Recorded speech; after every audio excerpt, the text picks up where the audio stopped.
Eddie read the scripture and texted me. He said, "Sir, are we having Christmas songs this week?" If it was in July, I may would have played on the Christmas in July. You know, our biblical story is divided into what's called the lectionary, and it's got a 3-year pattern. This text, when it's Luke's year, when the Gospel of Luke is the focus, falls on the Sunday after Christmas Eve. It's the celebratory text. It's National Associate Pastor Sunday text. It's this text that sort of gets forgotten about a little bit.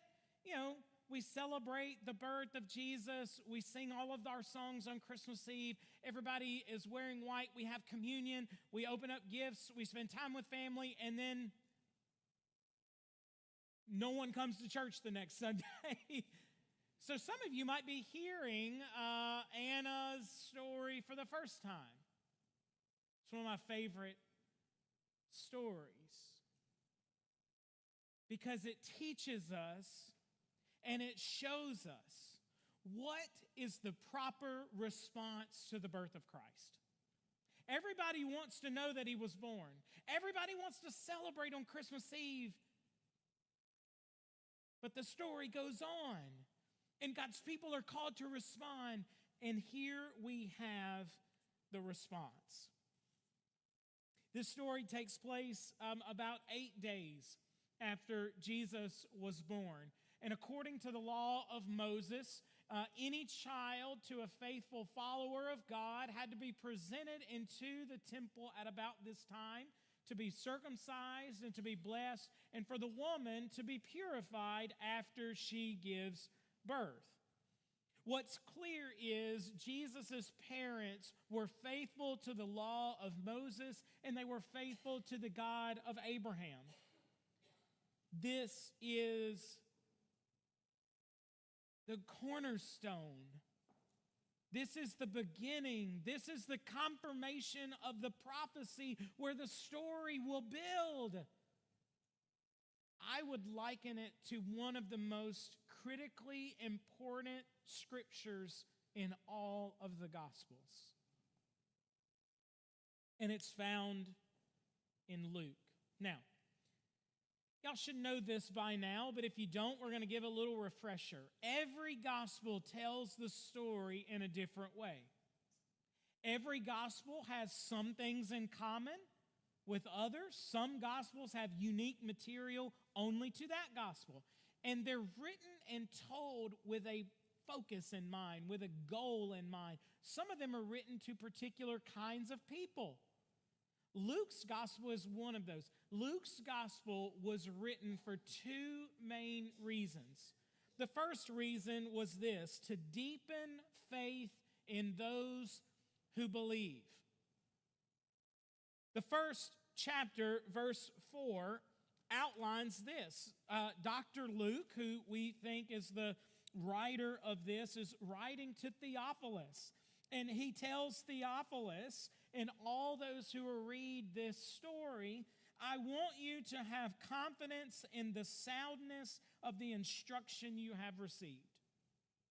Luke tells us at the very beginning that the whole point of this story was so that the believers could have confidence in the stories they have been told so that they could live them out.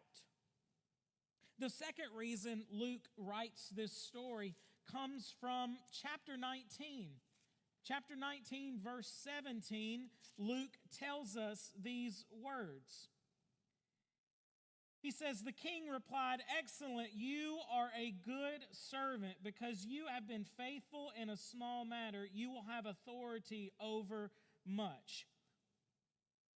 That's not the verse I'm looking for. Verse 10. Here we go. Jesus said to him, this is verse 9 and 10, today salvation has come to this house because he too is a son of Abraham. For the human one came to seek and save the lost. This is immediately after the Zacchaeus story. You know, that wee little man, the tax collector who had ostracized himself and his people. And Jesus says, today salvation has come to this house because he too is a son of Abraham. And the point, the human one, Jesus, came to seek and to save the lost. Luke tells us that the whole point of Jesus, his life, his ministry, his death and resurrection, was to deepen the faith in those who followed him and find those who are lost and help them have faith in Jesus Christ. The emphasis all throughout Luke was the lowly. Jesus' ministry in the Gospel of Luke is focused on the outsider, the least, the lost, the last, the lowly. We find this in the very first chapter of Luke. Luke begins to tell these stories about old people, about infertile people, and about folks from that little old creepy town called Nazareth. Can anything good come out of Nazareth? And Luke says, I'm about to tell you. The old, the infertile, the outsider. Zachary in chapter 1 has this great prophecy that tells the story about Jesus. This is verses 76 through 79. Mark, can you put that third scripture reference up? Yes. It says, and you, child, will be called a prophet of the Most High, for you will go before the Lord to prepare his ways, to give his people knowledge of salvation through the forgiveness of their sins, because our God's merciful compassion, the dawn from on high, will visit us to shine on those who live in darkness and the shadow of death, to guide our feet into the way of peace. This is what Jesus will do for all of us. This is why Simeon and Anna worship. It's why they're so excited to see this child and his parents bringing him into the temple to do the things that were customary. They had believed this prophecy and given their lives to this story. And here in Jesus, it is confirmed. Nothing else mattered until this moment. Nothing was so true until this moment.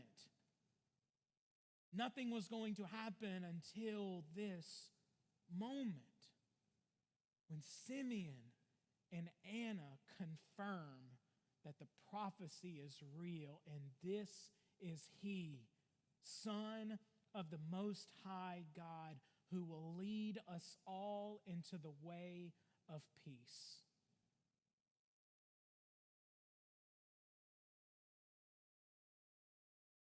Today's focus is Anna. The last couple of weeks, we've had these ancillary characters who kind of tag along. Simeon is one of them, but I want to talk about Anna today. We're told at the very beginning of her story that this is Anna, a prophetess, daughter of Phanuel from the tribe of Asher.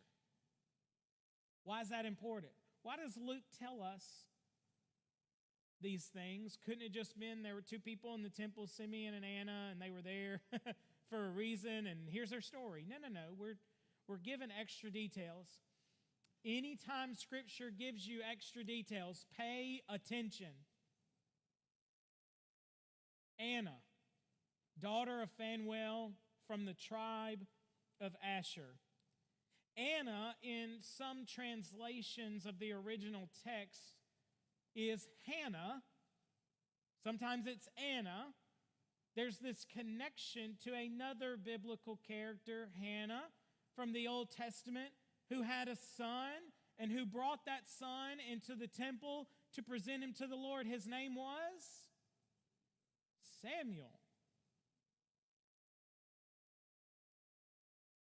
Hannah brings Samuel to the temple, presents him to God to lead the people.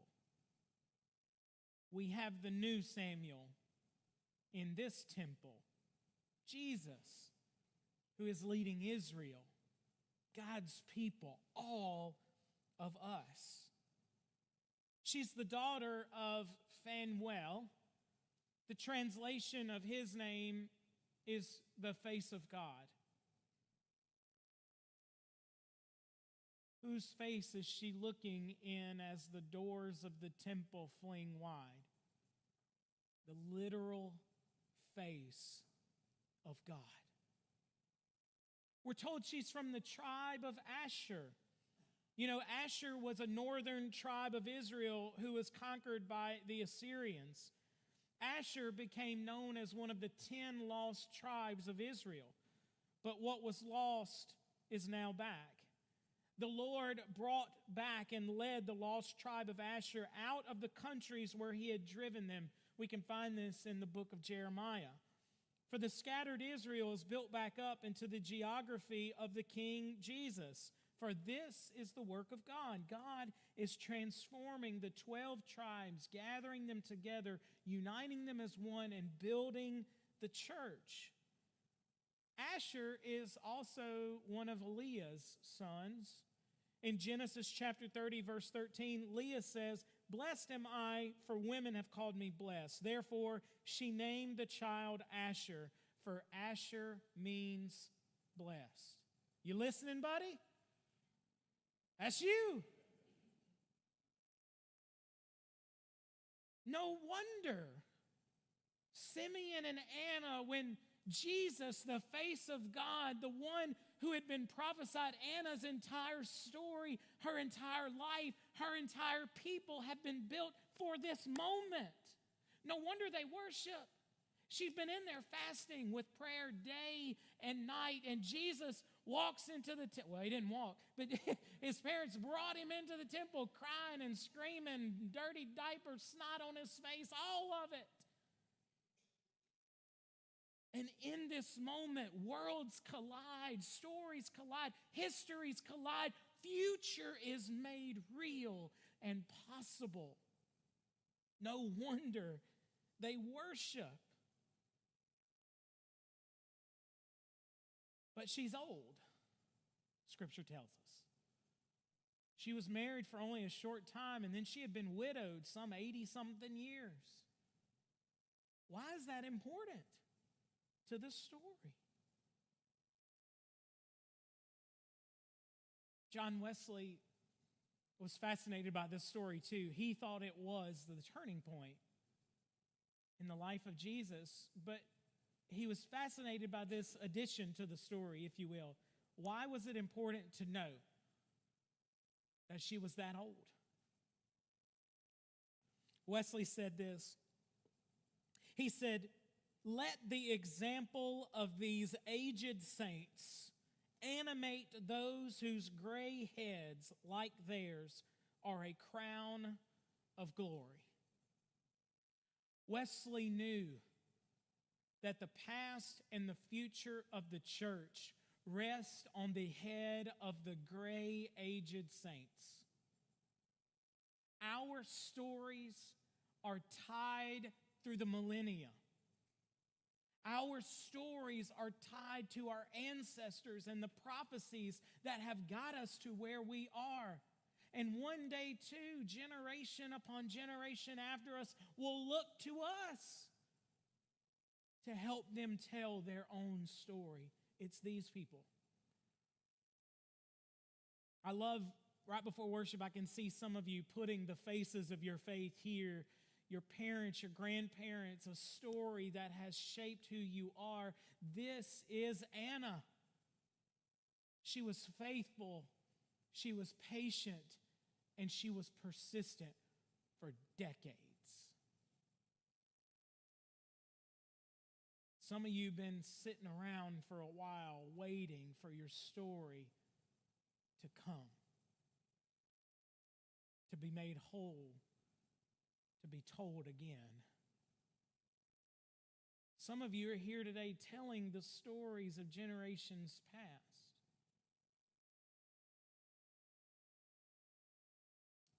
Salvation, to me, isn't a moment.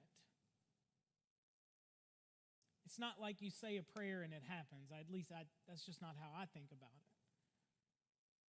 Salvation is a lifetime of witness.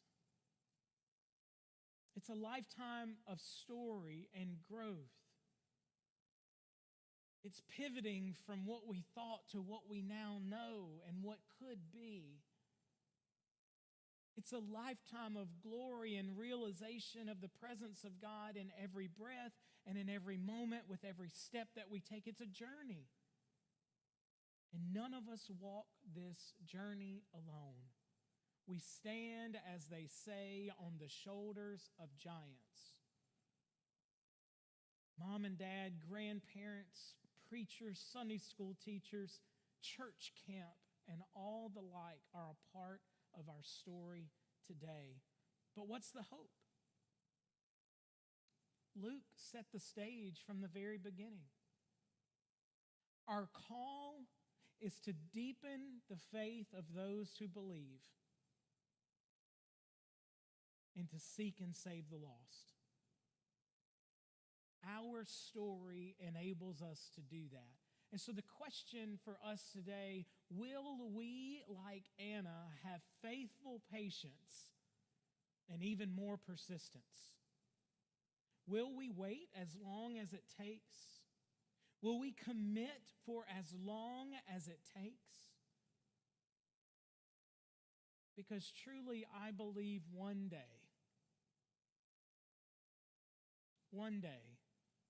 the doors will fling wide and the face of Jesus will be in our midst. And with all the angels in heaven, the saints on earth, we too will worship. For our moment has come. And this is our story. Thanks be to God.